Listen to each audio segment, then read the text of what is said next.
All right. How's it going? I wanted to do another audio. I'm going to do this for the next 2 weeks. Videos on audio engineering. So, um, so you can at least have a starting foundation um, without spending $50,000 or whatever. I'm being funny. Um, so my name is Mark. I call the channel Mark's Music Place, and this one I want to talk about microphones. Um, and then next, what I'm going to talk about is preamps. I'm going to talk about preamps in general, preamps and slash channel strips, and then I'm going to talk about compressors, and I'm going to talk about EQs, and then I'm going to talk about the actual a recording studio signal flow, like how in a commercial, if you ever went to a commercial studio, how they would basically, and I'm gonna use my house as an example because I don't have a gigantic live room or this elaborate control room, but this is my home recording studio. But I'm just gonna use it as a reference. So, what I want to talk about is microphones, and you're going to encounter, these are the most common microphones that you'll encounter, and so I want to talk about them for a second on these microphones. And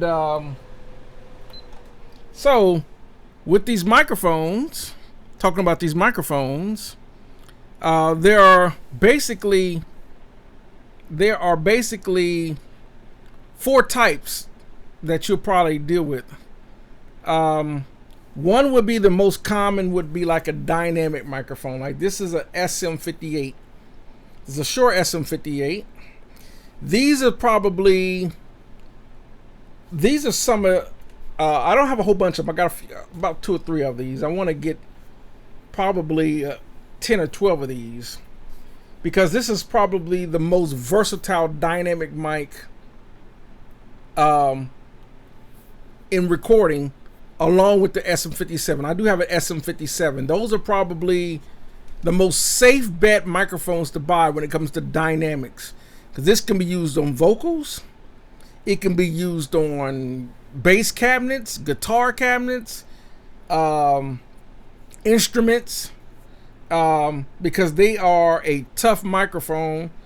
This one don't take hardly no amount of damage. If you accidentally drop it, it might put a little dent. Like this one has a little bit of dent when it fell. But these are some of the most sturdy mics, and they're affordable. I bought this mic brand new for only $99. So I need to get some more of these dynamic SM58s, and I need to get some more SM57s. You can't go wrong with them. So a lot of times you say, well, if this is the most versatile mic, then why do we use other styles of mics? Condenser mics are designed to capture not only a source, but room ambience. Plus, condenser mics can capture sources because of their sensitivity, because of the diaphragm sensitivity. Sometimes you need to capture sensitive recording parts that a dynamic mic will not capture. And that's why, even though a dynamic mic is a perfect microphone for recording just about any source, but the most preferred method would be large diaphragm condenser microphones. With large diaphragm condenser microphones, I happen to have 2 of them. One happened to be a solid state. This is a Rode NT2A. Pretty much large diaphragm condenser microphone. And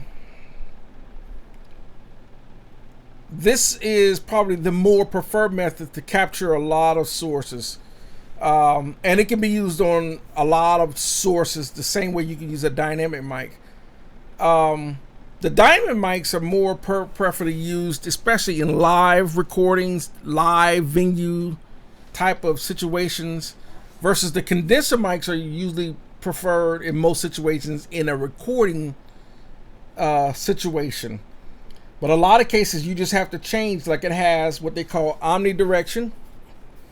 And what it's doing, unlike a dynamic mic where you really can't change the pattern, the polar pattern, you got typically three settings. You have what they call a cardio, which means it's going to capture, let me say it would capture the source in front of it like this. A cardio. So anything in front of it, so if you were with the diaphragm facing, if you were, it's going to capture sources in front of it, kind of like in this kind of configure. And that's because of the sensitivity. It can't pick up ambience. A lot of times, if you're not in a treated, isolated room, it can pick up outside noises. It can pick up computer hum. It can pick up clock noises. If your clothes are ruffling, it can pick that. And a lot of times, because of the sensitivity, it will even pick up the vibrations from someone moving or whatever. So that's the reason why you want to put it on a shock mount or a vibration mount to reduce vibrations. And a lot of times you can even put a pad roll off to roll off some low end to reduce low end rumble, but also cardio. There's also what they call omnidirectional. Omnidirection is pretty much capturing more sideways as well as the front sideways. So it's kind of like more omnidirectional. So it's more like trying to capture practically everything around it. In front, behind, to the sides, omnidirectional, even though it's really the side because of the capsule design. But that's the concept, is to really pick up the total surround, front and back, sides, and all that. Omnidirection, every possible direction. But and then there's figure 8, which means it's going to capture a cardio type of pattern to the front and a cardio caption to the back. And it's basically trying to reduce side sounds coming in from the side. A lot of times you want to do that for the purpose of trying to capture the source, and you're trying to capture purposely trying to capture what would be behind the source of the microphone as well. So those are the three configurations. Other than some of these microphones, not all microphones have settings, but ideally you want to try to get something that gives you some options of how you want to capture your source. But proximity plays a big difference in the tonality. It plays the big difference in the tonality of basically your source as well. Proximity. So if you get closer to a mic, the lower frequency tones it captures. Like if I get really close to this microphone, it's going to start to sound lower and warmer. Versus if I start to get away from it, it's going to start to sound a little thinner as I pull away from it.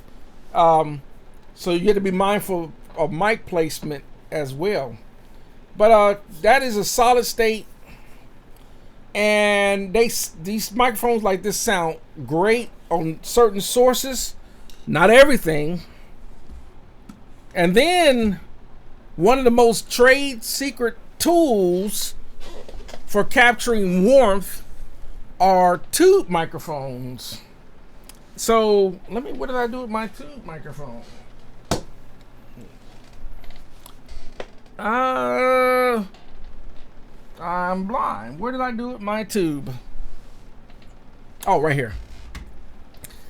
This is what they call a Badix T11A. It's a modified, upgraded tube microphone.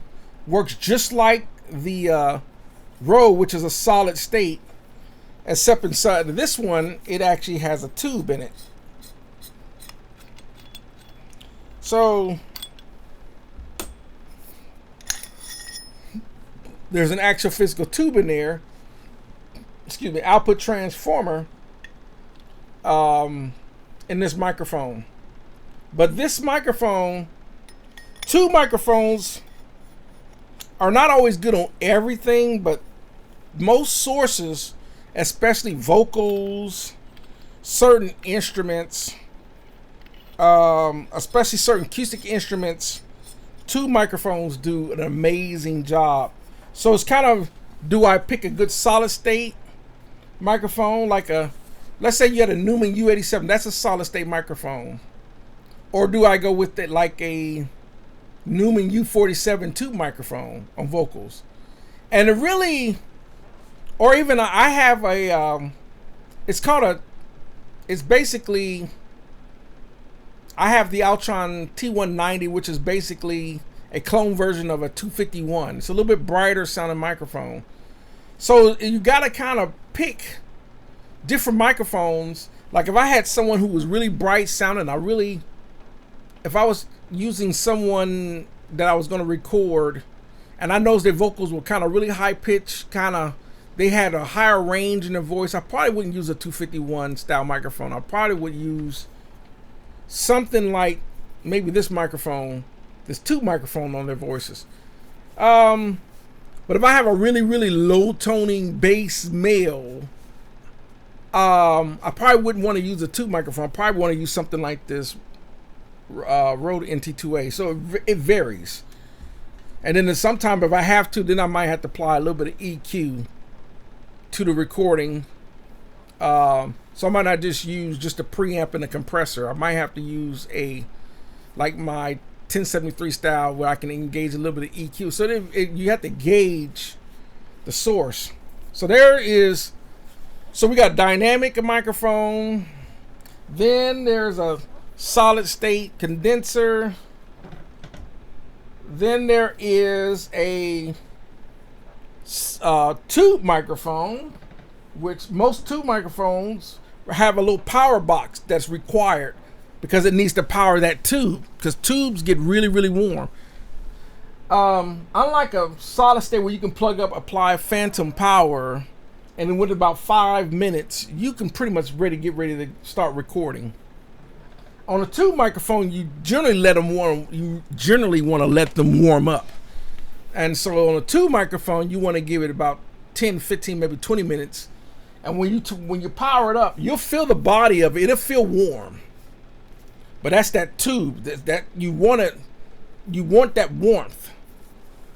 But that's boy, let me tell you, a tube microphone is probably one of the most used in a lot of recordings, are tube microphones. So those are great investments. Another type of microphone would be a small diaphragm microphone. Like this is a golden age. This is the FC4.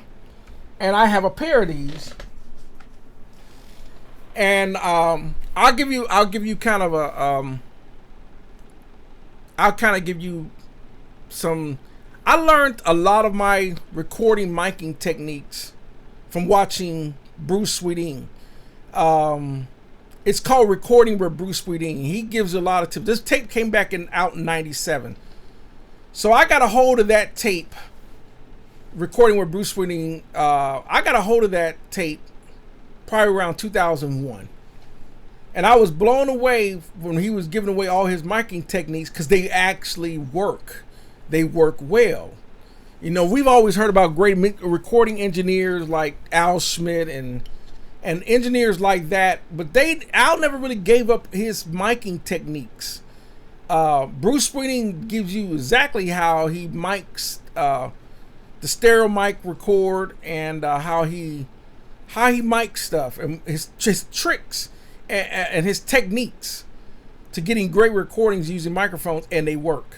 So I followed that. So I got like a pair of these golden age, and when you pair them up, and like it does work when you set them up in a stereo configuration to record like acoustic guitar and sources like that. So this is what I use for recording acoustic guitar. And I'll record it where you aim it where from the pick guard, so many, maybe 3 or 4 frets. One is aimed there, aimed at and so many just where you place the microphone, and a little bit aimed toward, the the 12th fret and so forth. Um, so there you can have it. Um, and It depends because these have pad roll these have frequency roll offs on them. So and you can set that as well as your dB level. Um, I usually like zero. I have them so it depends because some sources can be kind of loud, so you can change the password. But yeah, I use these small diaphragm condenser microphones. So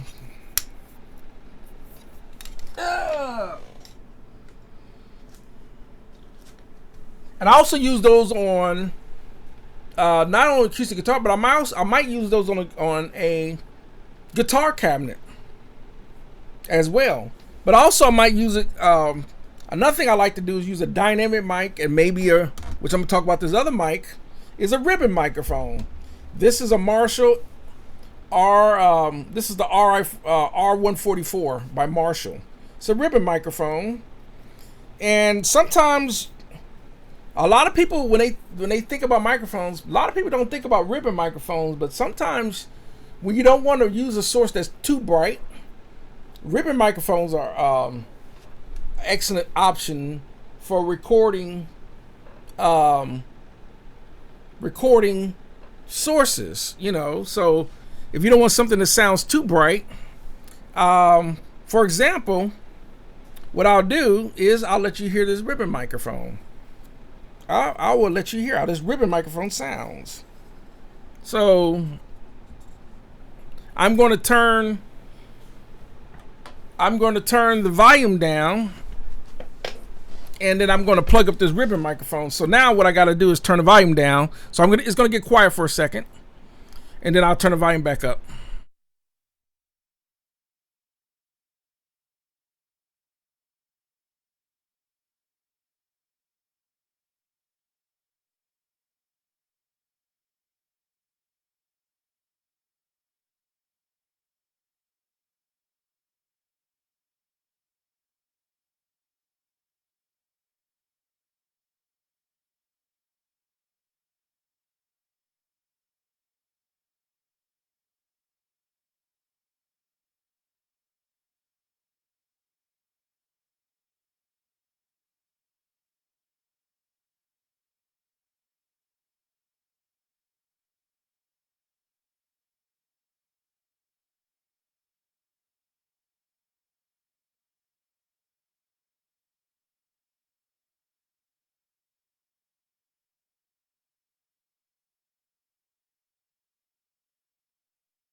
One, two. All right. So now I am. The only thing with rib mics, you have to drive them. So I have the drive on this pretty hot on this, but they do require to be pushed a little bit harder. So, but that's what this ribbon microphone sounds like. That's what this ribbon. So you can use a ribbon microphone in certain sources. Kind of give you an idea what this ribbon microphone sounds like. Um, so sometimes I use this because sometimes some guitar cabinets can be a little too bright, so I might want to apply a ribbon microphone on it. So I'm going to put the other condenser microphone back. I'm going to put the other condenser mic back on. So give me 1 second.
Alrighty, so now I got the other mic that I've been using, this MXL.